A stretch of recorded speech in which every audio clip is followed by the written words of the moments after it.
다 같이 하나님의 말씀 보시겠습니다. 하나님 말씀은 하바국서 1장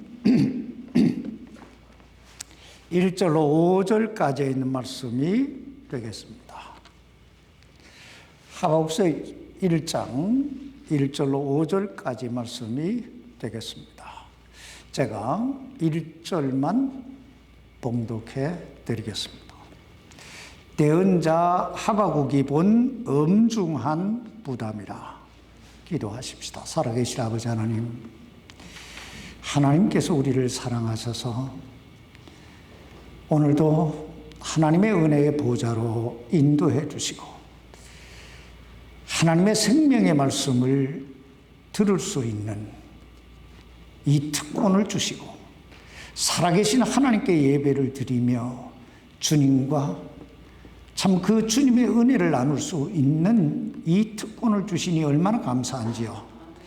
이 시간 저희들이 드리는 이 예배 하나님 영광 받으시고 하나님께서 우리에게 주신 이 말씀들을 우리 마음판에 잘 아로새겨서 정말 남은 생에 하나님께 영광을 돌리며 살아갈 수 있도록 주여 우리를 사용해 주옵소서.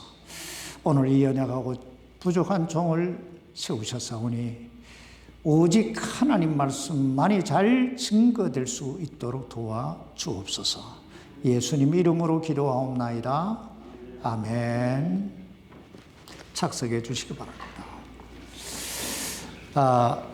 보편적으로 하나님의 말씀이 주어졌을 때 사람들은 세 가지 반응을 나타내게 되는데, 첫째는 전혀 무관심하게 반응하는 사람들이 있습니다.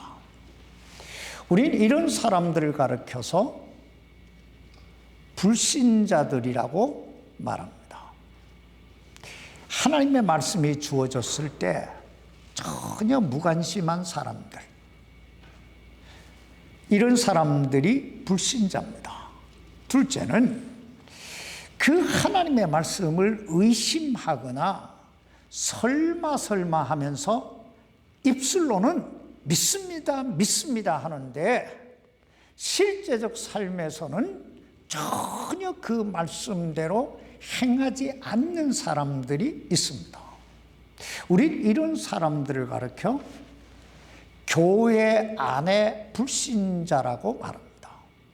다시 말하면 교회는 다니는데 예배는 드리는데 하나님의 말씀은 듣는데 그 하나님의 말씀을 의심하거나 그 하나님의 말씀에 불순종하는 사람들이 있다는 것입니다. 이런 사람들을 가리켜 우리는 churchman, 교인이라고 한다는 것입니다. 셋째는 자신에게 주어진 그 하나님의 말씀을 진지하게 믿음으로 받아들이고 실제적 삶에서 그 말씀에 순종하는 사람들이 있습니다. 우리 이런 사람들을 가리켜 그리스도인이라고 말합니다. 그렇다면 오늘 여러분은 어떤 부류에 속한 사람들입니까? 그리스도인입니까? 아니면 교인입니까? 아니면 불신자입니까? 오늘 여러분 자신들을 잘 한번 점검해 보시기를 바랍니다. 지금 우리들이 공부하고 있는 이 하바국서에 보면 세 부류의 사람들이 등장합니다. 첫째는 하바국 선지자고, 둘째는 여호야김 왕을 비롯한 유다의 통치자들이고, 셋째는 갈대아 사람들입니다. 그럼 여기에서 불신자에 해당하는 사람들은 누굴까요? 갈대아 사람들입니다. 두말할 것 없이. 그럼 교인에 해당하는 사람들은 누굴까요? 바로 여호야김 왕을 비롯한 유다의 통치자들입니다. 제가 왜 저들을 가르쳐서 교인들이라고 말하냐면 저들 모두가 하나님으로부터 선택받은 이스라엘 자손들이기 때문입니다. 그러나 그럼에도 불구하고 어떻습니까? 저들은 입술로는 하나님을 향하여 주여 주여 했지만 실제적 삶에서는 그 하나님의 말씀을 배척하고 불순종합니다. 이것이 바로 교회 안의 불신자, 그냥 교회만 왔다 갔다 하는 교인들이라고 하는 것입니다. 그래서 결국 저들은 하나님의 심판을 받게 됩니다. 그럼 그리스도인에 해당하는 사람은 누굴까요?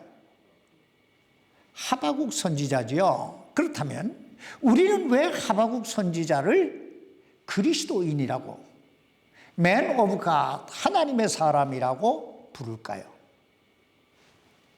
오늘은 바로 이 그리스도인의 신앙과 삶의 자세에 대해서 한번 살펴보십시다.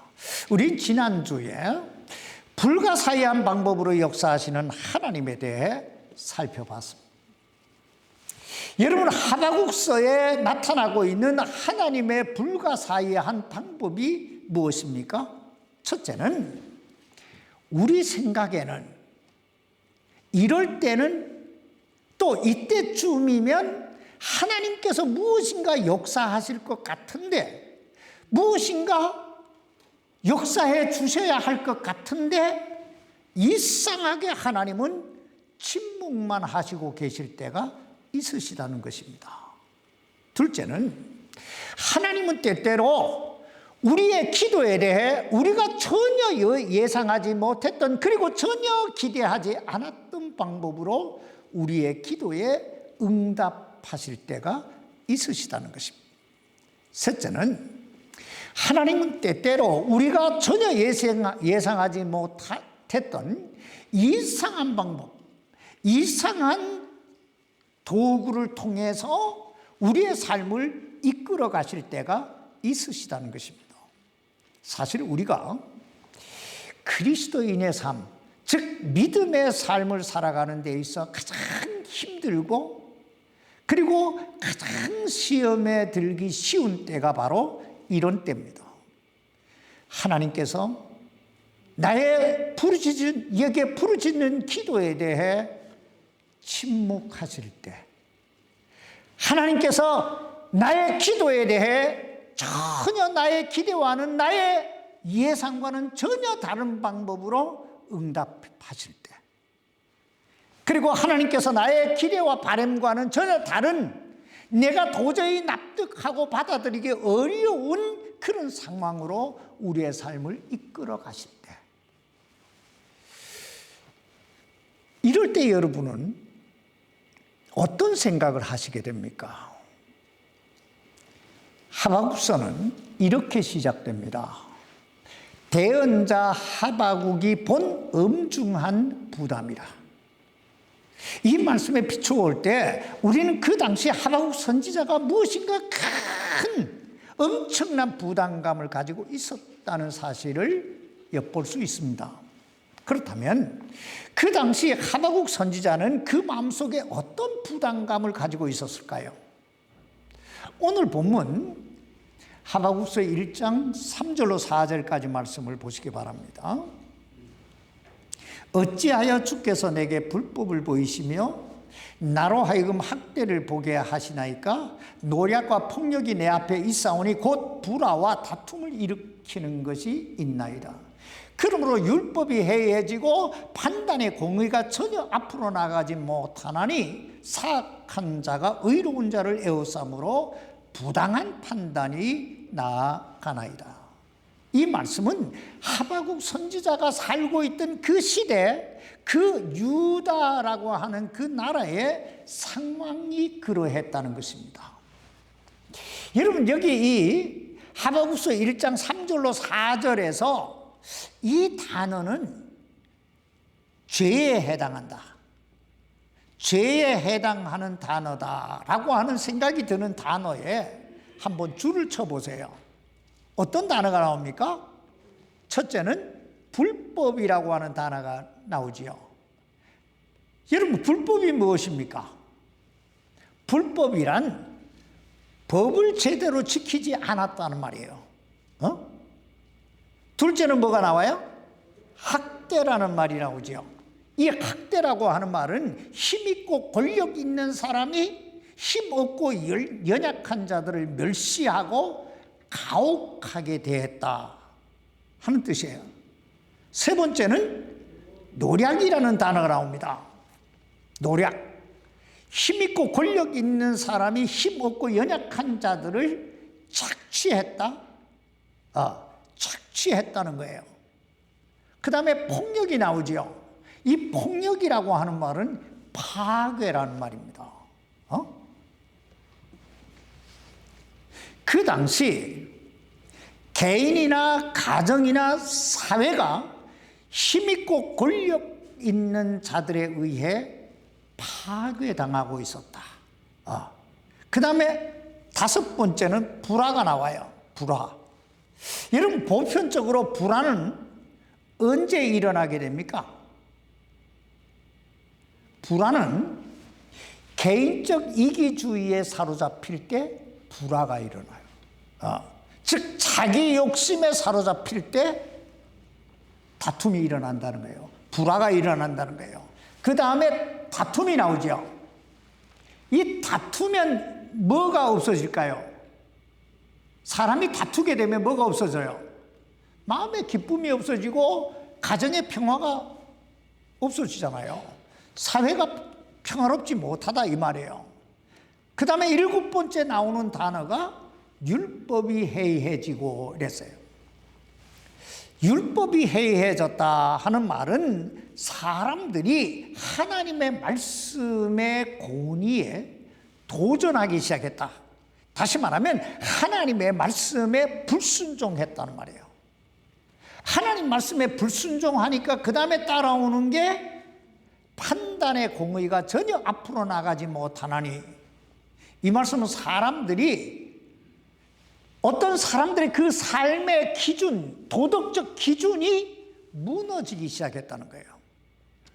그러자 아홉 번째, 사악한 자가 의로운 자를 에워싸므로 사악한 자가 득세를 하기 시작했다 이 말이에요. 마치 우리가 지난주에 에레미야 36장에서 보았듯이 하나님의 말씀을 펜칼로 쭉쭉 찢어서 화롯불에 던져 넣었던 그 여호야킴 왕이 누구를 잡아오라 그래요?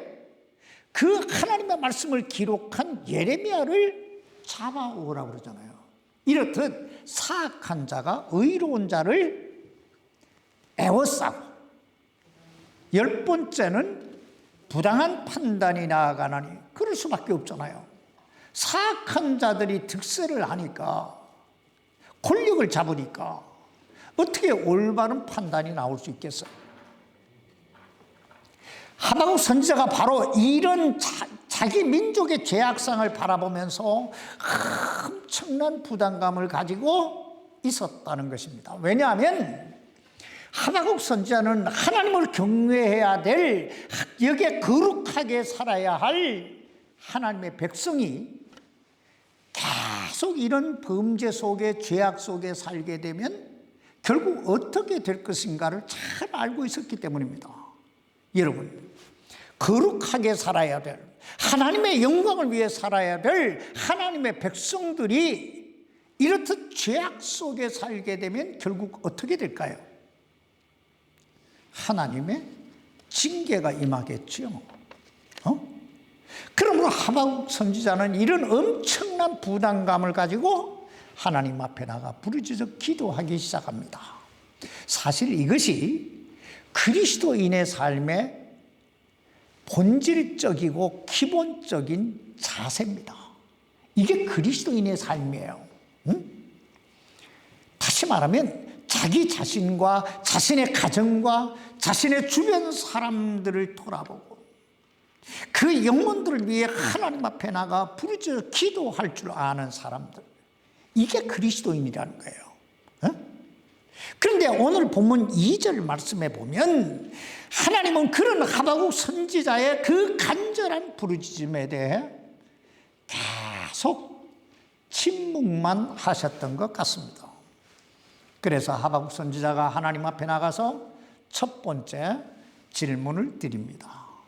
여기 2절 말씀 보시기 바랍니다. 오 주여, 내가 부르짖어도 주께서 들으려 하지 아니하시기를 어느 때까지 하시리이까? 내가 폭력으로 말미암아 주께 외쳐도 주께서는 구원하려 하지 아니하시나이다. 하박국 선지자는 지금 자기 민족의 재앙상을 바라보면서 엄청난 부담감을 가지고 하나님 앞에 나가서 부르짖어 기도합니다. 오 하나님, 이 민족이, 이 백성이 회개하고 하나님께로 돌아오게 해주십시오. 그래서 새롭게 하나님 영광을 위해 살게 해주십시오. 간절한 마음으로 기도했는데, 근데 하나님은 그 하박국의 간절한 기도에 대해 계속 침묵만, 아무 일도 하시는 것 같지가 않습니다. 그러므로 하박국 선지자가 하나님 앞에 나가서 따지듯이 묻습니다. 오 주여, 내가 부르짖어도 주께서 들으려 하지 아니하시기를 어느 때까지 하시리까? 오늘 여러분도 하나님 앞에 나가서 이런 질문을 해보신 적이 있으실 거예요. 응? 오 하나님, 내가 어느 때까지 기다려야 됩니까? 하나님, 내가 언제까지 기도해야 됩니까? 내가 언제까지 기다려줘야 됩니까? 우린 그 당시 하박국 선지자가 얼마나 간절하게 애절하게 기도했는지 그가 사용한 그 두 단어 속에서 엿볼 수 있습니다. 먼저 여기 2절 상반절 말씀 보세요. 오 주여, 내가 부르짖어도, 여기서 부르짖었다라고 하는 말은 간절한 마음으로 하나님의 도우심을 요청했다 이 말이에요. 오 하나님, 나를 도와주십시오. 오 하나님, 이 민족을 불쌍히 여겨 주시옵소서 하고 간절한 마음으로 부르짖었다. 그 다음에 나오는 단어는 2절 하반절에 나오는데, 내가 폭력으로 말미암아 주께 외쳐도, 여기서 외쳤다라고 하는 말은 큰 소리로 부르짖어 기도했다는 것입니다. 여러분, 우리가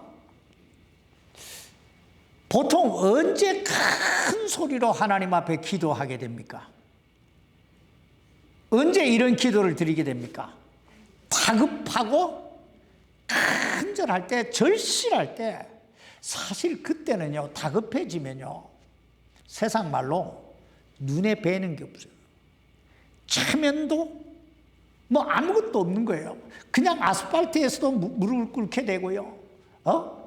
어디를 가든 그냥 누가 보든 큰 소리로 기도할 수밖에 없는 거예요. 그만큼 하박국의 기도가 간절하고 긴급하고 절실했다는 거예요. 그러나 그럼에도 불구하고 하나님은 아무런 반응도 하시지 않습니다.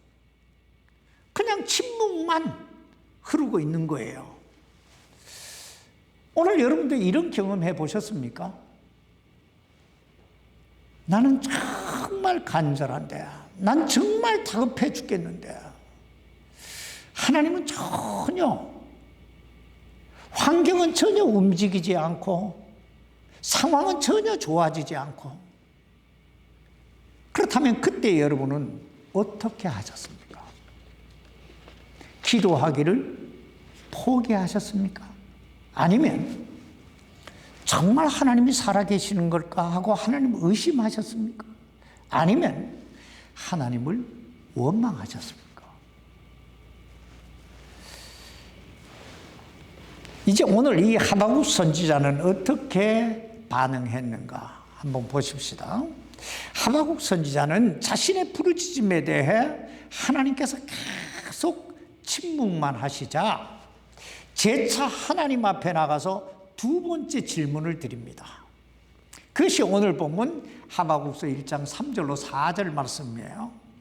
보십시다.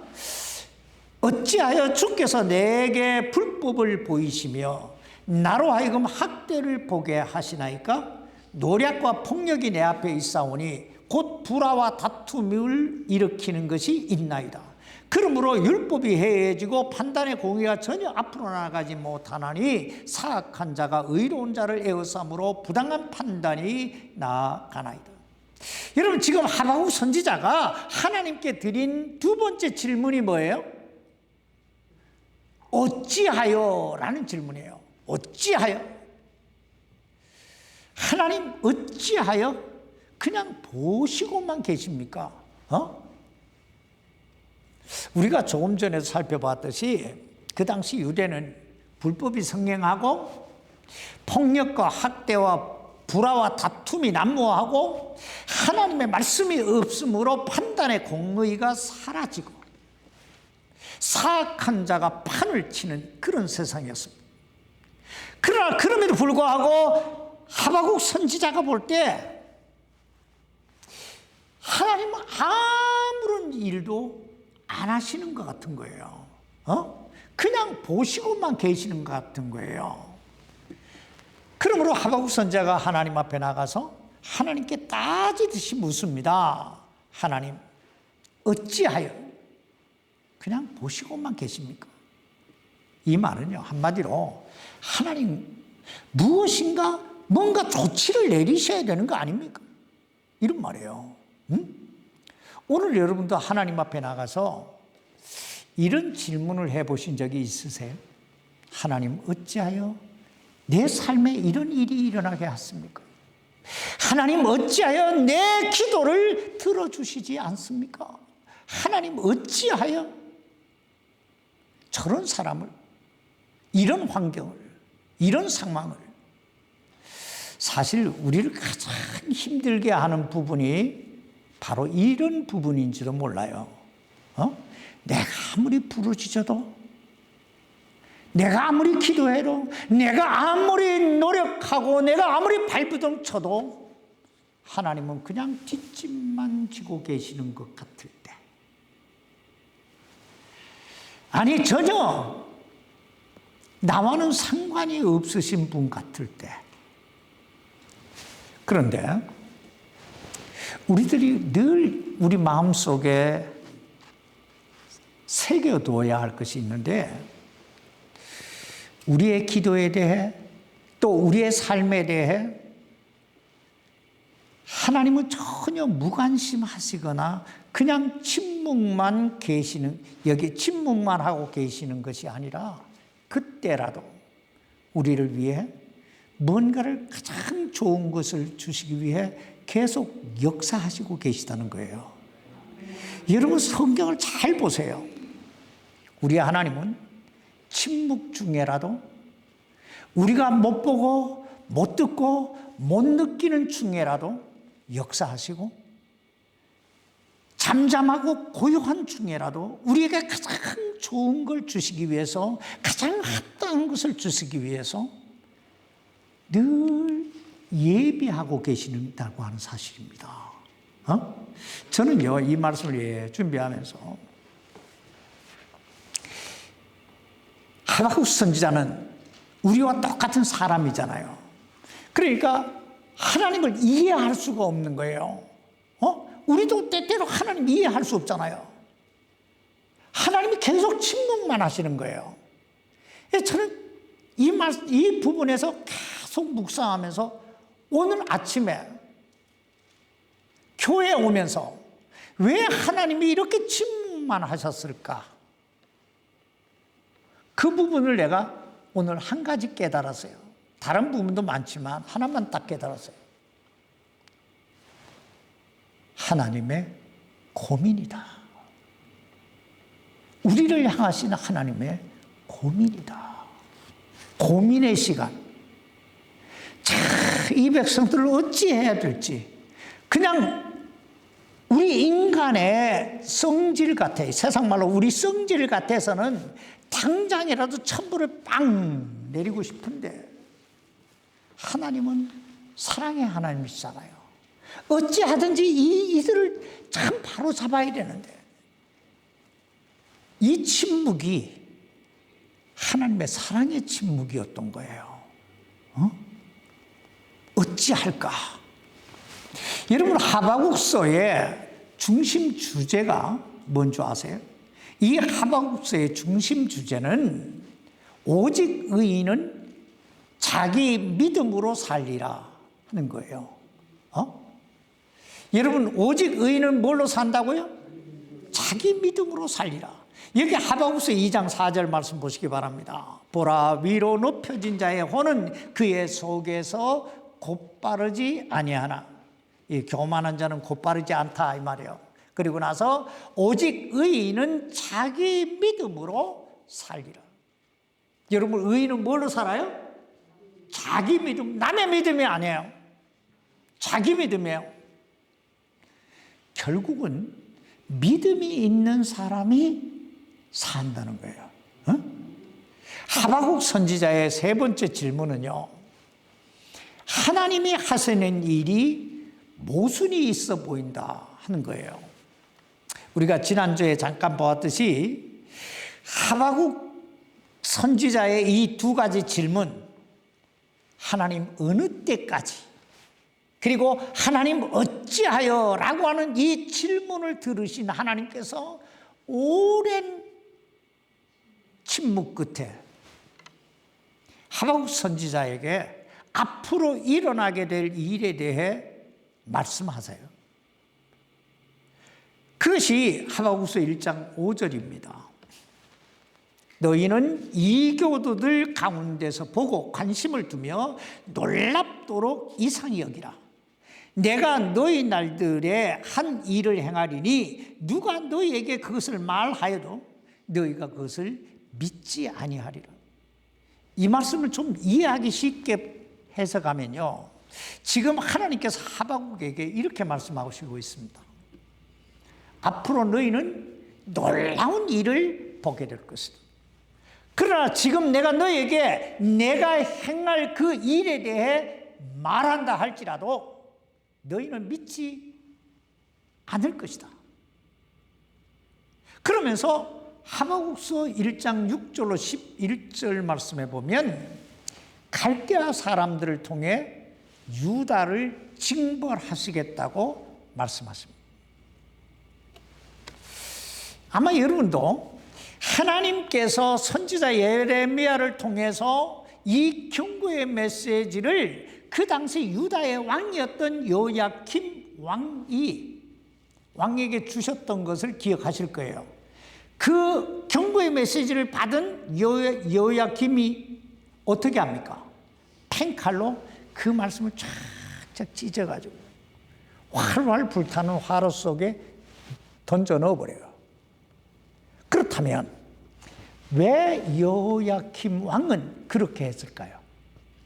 왜 그랬을까요? 한마디로 믿지 못하겠다는 거예요. 믿지 못하겠다는 거예요. 이게 하나님 말씀이지 믿지 못하겠다. 왜? 갈대아 사람은 이방인이잖아요. 유다는 하나님의 선민이잖아요. 근데 하나님께서 설마, 아니 어떻게 저 이방인들을 들어 우리 선민을 망하게 하실 수 있겠느냐? 그래서 쫙쫙 찢어서 불태워버린 거예요. 그러나 하박국 선지자는 그 하나님의 말씀에 대해 어떻게 반응하는가 한번 잘 보세요. 여기 1장 12절로 13절입니다. 오 주 내 하나님이여, 나의 거룩한 이여, 주께서는 영원히 계시지 아니하시나이까? 우리가 죽지 아니하리이다. 오 주여, 주께서 심판하시려고 그들을 정하셨나이다. 오 능하신 하나님이여, 주께서 바로잡아 주시려고 그들을 세우셨나이다. 주께서는 눈이 정결하셔서 악을 보지 못하시며 또 불법을 보지 못하시거늘 어찌하여 배신하는 자들을 바라만 보시고 사악한 자가 자기보다 더 의로운 자를 섬기는 대로 주의 혀를 억제하시나이까? 이 말씀을요 좀 쉽게 풀이하면 이거예요. 하나님 말씀이 다 옳습니다. 아, 그러셨군요, 하나님. 그런데 하나님, 한 가지 문제가 있습니다. 그 문제가 뭐냐? 어떻게 사악한 자가 의로운 자를 징벌할 수 있냐 이 말이에요. 심판할 수 있냐 이 말이에요. 그러니까 하나님이 하시고자 하는 일이 뭐가 된다? 모순이 된다 이 말이에요. 자, 우리가 여기서 발견할 수 있는 건 이거예요. 여호야김은 그 하나님의 말씀을 믿지 않았는데 하박국 선지자는 그 하나님의 말씀을 믿었다는 거예요. 그런데 하나님께 따지듯이 다시 되묻는 거예요. 이거 모순되는 일이 아닙니까? 이 말이에요. 응? 오늘 우리들이 이 하박국 선지자에게서 배워야 할 최대 교훈이 있다면 바로 이거예요. 설령 내게 주어진 그 하나님의 말씀이 지금 당장 나에게 도저히 이해가 안 되고 도저히 믿기 어렵고 도저히 받아들이기 힘든 말씀이라 할지라도 그것이 하나님의 말씀이라면 기꺼이 믿음으로 받아들일 수 있어야 한다는 거예요. 응? 왜냐하면 그것만이 우리가 살 길이기 때문입니다. 생각해 보세요. 여러분, 하나님께서 예레미야 선지자를 통해 여호야김 왕에게 말씀을 주신 목적이 뭐예요? 그 하나님께서 그 예레미야를 통해서 주신 그 말씀을 주신 목적은 이 말씀을 보라는 거예요. 그리고 믿으라는 거예요. 그래서 그리하면 너희가 살리라는 거예요. 그런데 여호야김이 어떻게 해요? 쫙쫙 짖잖아요. 그래서 그 결과가 어떻게 됩니까?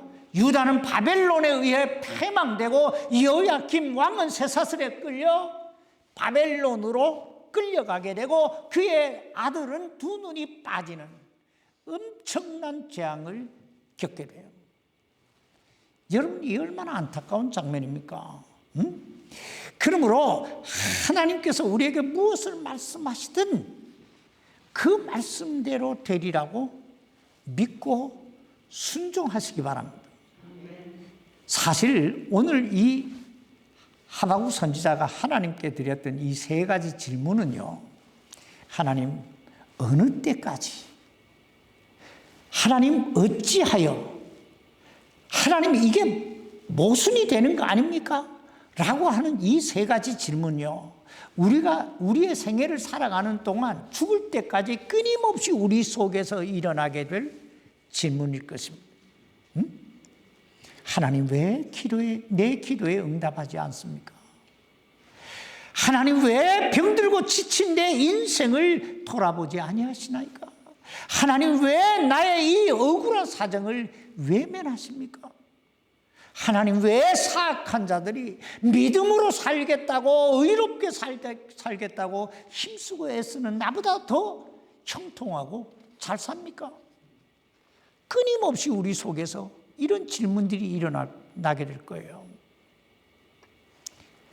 그럼에도 불구하고 우리가 늘 우리 마음속에 간직해야 할 것은, 내 생각에는 하나님이 침묵만 하시는 것 같고, 내 생각에는 하나님께서 나에게 무관심하신 것만 같고, 내 생각에는 하나님이 하시는 이 일이 모순이 되게 보이고 내게 합당치 못하게 보인다 할지라도 우리가 하나님을 바라보고 있는 한 하나님은 나를 위해 나에게 가장 복되고 가장 좋은 것들로 무엇인가 계속 일하시고 계시다는 거예요. 응? 그러므로 그리스도인은요, 내 눈에 보이는 것만 보면서 살아서는 안 돼요. 그리스도인은요, 내가 느끼는 이 느낌으로만 살아서는 안 돼요. 왜냐하면 그리스도인은요, 믿음으로 살아야 되는 사람들이기 때문에. 더 나아가서 그리스도인은 그날 그 하나님 앞에 서는 그날을 위해 오늘을 사는 사람들이기 때문입니다. 그러므로 무엇을 만나든 무슨 일을 만나든 또 어떤 형편에 놓이게 되든 이 하나님 말씀을 꽉 붙들고 믿음으로 사시기 바랍니다. 그리하면 모든 걸 합력하여 선을 이루시는 하나님께서 때가 되면 우리에게 가장 좋은 거, 가장 합당한 거 주실 줄 믿습니다. 하나님께서 믿음으로 살고자 힘쓰고 애쓰는 우리 모두를 평강의 평강으로 인도해 주시기를 주님의 이름으로 축원합니다. 기도하십시다. 살아계신 아버지 하나님, 우리는 참 한 치 앞도 내다볼 수 없는 나약하고 연약한 존재인지라 당장 눈앞에 있는 거, 당장 내 손에 잡히는 거, 당장 내 삶의 피부에 느껴지는 거, 이것만 보고 하나님 어느 때까지입니까? 하나님 어찌하여 나에게 이런 일이 일어나게 하십니까? 하나님 이것은 내 마음에 들지 않습니다 하고 하나님 앞에 참 투정 부릴 때가 얼마나 많은지요. 그럼에도 불구하고 하나님은 오래 참으시고 오래 기다려 주시고 사랑의 손길로 이 말씀을 듣기까지 오늘까지 우리를 인도해 주시니 감사합니다. 이제 우리가 이 말씀을 들었사오니 우리가 믿음으로 살게 해 주옵소서. 어떤 형편이, 어떤 사정이, 어떤 일이 우리 삶 속에 일어난다 할지라도 하나님은 나에게 좋은 걸 주실 거라고, 하나님은 가장 합당한 걸 내게 허락하실 것이라고 하는 이 믿음을 꽉 붙들고 늘 주님과 동행하는 우리 모두가 되게 해 주옵소서. 우리 모두가 그날 그 하나님의 영광을 보는 그날까지 믿음으로 살아서 참 사는 자가 되게 해 주시기를 예수님의 이름으로 기도하옵나이다. 아멘.